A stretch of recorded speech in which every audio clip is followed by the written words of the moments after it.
কুরবানির ঈদ সামনে রেখে জগন্নাথপুরে মশলার বাজারে আগুন, চাহিদা থাকলেও দাম শুনে ফিরছেন ক্রেতারা। জগন্নাথপুরের জনপ্রিয় অনলাইন নিউজ পোর্টালে আপনাদের স্বাগতম। আপনারা দেখছেন প্রতিদিনের জগন্নাথপুর। বিস্তারিত দেখুন মোহাম্মদ সুজন মিয়ার ভিডিও চিত্রে। পবিত্র ঈদ উল আজহা অর্থাৎ কুরবানির ঈদকে সামনে রেখে জগন্নাথপুরের বিভিন্ন বাজারে এলাচ, দারুচিনি, লবঙ্গ, জিরাসহ মাংস রান্নার সব ধরনের মশলার দাম অস্বাভাবিকভাবে বৃদ্ধি পেয়েছে।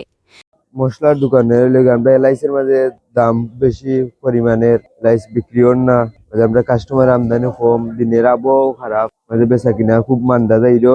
সকল মালের গরম মশলার একটু দাম বেশি বার, কাস্টমার দাম পুণ্য আর কি কেউ নিতে চান না। যার বেশি দরকার তারা তুরা নেরা, তারা কুরবানি দেরা বা তারা নেরা তুরা। আর যারা আমরা লাগান আসেন মধ্যবিত্ত বা আসেন নেই, তারা নিতারা না, দাম পুণ্য যাই রাখি। বাজারে মশলার কোনো ঘাটতি না থাকলেও এবং ক্রেতাদের ব্যাপক চাহিদা থাকা সত্ত্বেও বিক্রেতাদের হাঁকানো চড়া দাম শুনে সাধারণ মানুষ ক্ষোভ ও হতাশা প্রকাশ করছেন।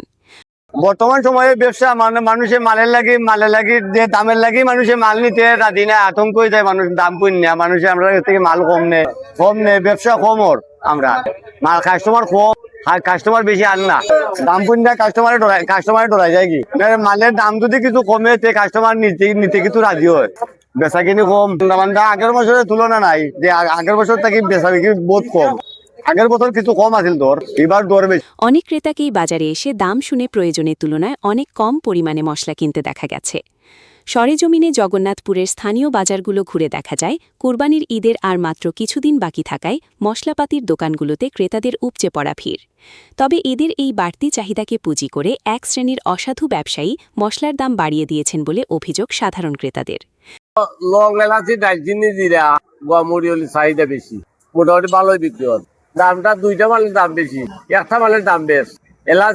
এলাচির দাম চূড়ান্ত, সবকিছু নির্গস্থল আছে, অন্য বছর এখন আছে। আর এলাচিটা যেমন নিচে কি মনে করো 1 লক্ষটা বিকের ফাঁকা 5,000, একটা বিকের 4,500, একটা বিকের 4,000। বাজারে আসা বেশ কয়েকজন ক্রেতা ক্ষোভ প্রকাশ করে বলেন, কুরবানির ঈদে মাংসের জন্য মশলা তো লাগবই, কিন্তু বাজারে আইসা দেখি সব কিছুর দাম দ্বিগুণ হয়ে গেছে। চাহিদা থাকলেও পকেটের যে অবস্থা, দাম শুইনা এখন অর্ধেক মশলা নিয়ে বাড়ি ফেরা লাগতেছে।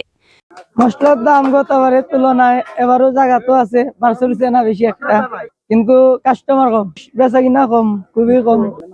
আমরা আশা করি কাস্টমার আইবা, বেচা কিনা আরো বাড়বো। ব্যবসায়ীদের দাবি পাইকারি বাজার থেকেই তাদের বেশি দামে মশলা কিনতে হচ্ছে, যার কারণে খুচরা বাজারেও এর প্রভাব পড়েছে। তবে সাধারণ মানুষ ও সচেতন মহল মনে করছেন, প্রশাসনের পক্ষ থেকে বাজার মনিটরিং বা নিয়মিত তদারকি না থাকায় বিক্রেতারা নিজেদের ইচ্ছে মতো দামে পণ্য বিক্রি করছেন। দাম বেশি, বেচা কিনা কম, সময় মাল বেচার সম্ভব নাই।